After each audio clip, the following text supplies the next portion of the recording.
Minister for coal and mines Uma Bharti थी, उन्होंने GSI के अध्ययन के लिए एक पेलियोग्राफी की स्थापना की। Geological survey of India GSI और स्पेस एप्लीकेशन सेंटर एसएसी, जो कि Indian space research organisation ISRO की संस्था है, इन दोनों ने मिलकर इसका विस्तृत अध्ययन किया और फिर एक रिपोर्ट पेश की जो कि बहुत ही चौंकाने वाली थी। उस रिपोर्ट में उन्होंने 6 तरह के सबूत पेश किए। पहला था टोही सर्वेक्षण, जैसे कि मिलिट्री सर्वेक्षण होता है, पूरे जगह की तलाशी ली जाती है, जांच पड़ताल होती है। फिर दूसरा था ये जो आप डायग्राम देख रहे हैं, तो इस धनुषकोडी वन भूमि की ड्रिलिंग रिपोर्ट। धनुषकोडी जो कि रामेश्वरम द्वीप का पूर्वी हिस्सा है, यहाँ पे ड्रिलिंग की गई और उसके चट्टानों की रिपोर्टिंग की गई कि ये कितनी पुरानी है और कैसे बनी है। फिर तटीय मापों की गहराई मापी गई और फिर सोनर इमेज के थ्रू इन पूरे सैंपल्स को स्कैन किया गया। फिर विशेष आर्थिक क्षेत्र के भीतर के द्वीपों में से एक ड्रिलिंग की गई जो कि धनुषकोडी टिप, यानी कि ये जो पॉइंट दिख रहे हैं, यहाँ से 10 किलोमीटर दूर थी, यानी कि यहाँ बीच में। फिर इन सब का रेडियो कार्बन डेटिंग या C14 डेटिंग और ये जितने भी नमूने थे उनकी थर्मो ल्यूमिनेंस डेटिंग भी की गई। फिर इन सारे तथ्यों के आधार पे जीएसआई ने अपना कंक्लूजन पेश किया। वह कंक्लूजन कुछ इस तरह से था कि जो धनुषकोडी टिप है और जो एडम्स ब्रिज जिसे कहा जा रहा है, ये इसमें किसी भी तरह के कोई मानव संरचनाओं के सबूत या संकेत नहीं मिले हैं। जी हाँ, ये रिपोर्ट है जीएसआई की। और ये जो चट्टानें दिख रही हैं वो कोरल से बनी हैं। दरअसल कोरल और स्पंज दो ऐसे जानवर होते हैं जो बिल्कुल प्लांट्स की तरह होते हैं। वो हिलते दुलते नहीं, एक ही जगह पे स्थित होते हैं और एक के ऊपर एक विकसित होते चले जाते हैं। और यही कोरल कार्बन डेटिंग से पता चला कि ये 1.25 लाख पुरानी है, जिसे कि फर्जी न्यूज वाले 17.5 लाख बताकर और फिर रामायण को भी 17.5 लाख पुराना बता दिए थे। तो यहाँ से एक बात स्पष्ट हो गई कि जो 17.5 लाख पुराना बताया जा रहा है रामायण, वो पूरी तरह से गलत है, बल्कि रामेश्वरम की उत्पत्ति ही हुई है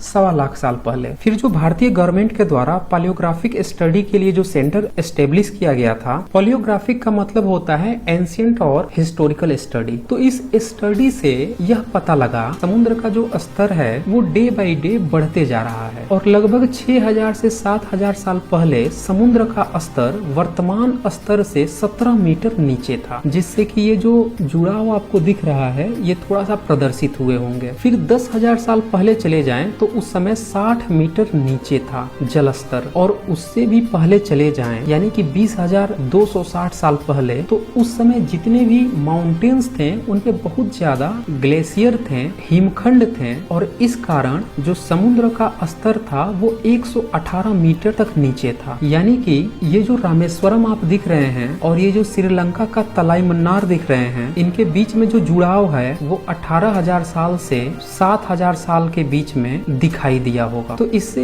एएसआई ने यह कंक्लूजन निकाला कि 18,000 साल से लेकर 7,000 साल पहले के बीच में यह जो जुड़ाव है रामेश्वरम से लेकर तलाई मन्नार के बीच में यह दिखाई दिया होगा। और फिर जैसे जैसे ग्लेशियर पिघलते गए, समुद्र का जल स्तर बढ़ने लगा, वैसे वैसे ये डूबते चला गया। फिर जो इसरो की सैक एजेंसी थी उसने कई सारे सैटेलाइट पिक्स लिए, जिसमें उसने भारतीय रिमोट सेंसिंग सैटेलाइट डेटा 2003 में उपयोग किया। फिर 18 अप्रैल 2002 में सैटेलाइट P4 से पिक ली। फिर 6 में 21 मार्च 2000 के IRS-1D के LISS थर्ड कैमरा डेटा का उपयोग करते हुए जो सैटेलाइट पिक्स ली गई थी, उनके माध्यम से जो कंक्लूजन दिया वो कुछ इस तरह से था कि एडम ब्रिज मानव निर्मित नहीं है, बल्कि यह 103 स्मॉल पैच रिफ का कॉम्बिनेशन है। और फिर उसने कंक्लूड किया कि भारत और श्रीलंका पहले जुड़े हुए थे, जो कि समय के अनुसार बदलते चले गए। फिर इस पे कई सारी याचिकाएं अदालत में गई, ये रिपोर्ट्स भी अदालत में गई। जब जिसकी सरकार आती है वो इसे सपोर्ट करती है, फिर हटाती है, और यही सारी चीजें चलते रहती हैं। लेकिन इस सर्वेक्षण की जो रिपोर्ट है उससे यह पूरी तरह से स्पष्ट हो गया कि भारत और श्रीलंका पहले भी जुड़े हुए थे, आज भी जुड़े हुए हैं। बस जल स्तर के ऊंचा उठने के कारण वो चीजें ढक गई हैं। और यह मानव निर्मित पुल नहीं है। इसकी अगर आप पूरी डिटेल्स देखना चाहते हैं तो myth and science by R Ramachandram की रिपोर्ट देख लीजिए, जो कि मैंने आपको हवाला दिया है। उसमें पूरी डिटेल्स भी दी गई है कि कैसे कैसे इनका निर्माण हुआ है, एक एक प्रोसेस कैसे हुआ है। ऐसा नहीं है कि दुनिया में यह एक इकलौता केस है, इस तरह के बहुत सारे केसेस हैं। आप जापान को ही देख लीजिए, कहा जाता है कि वो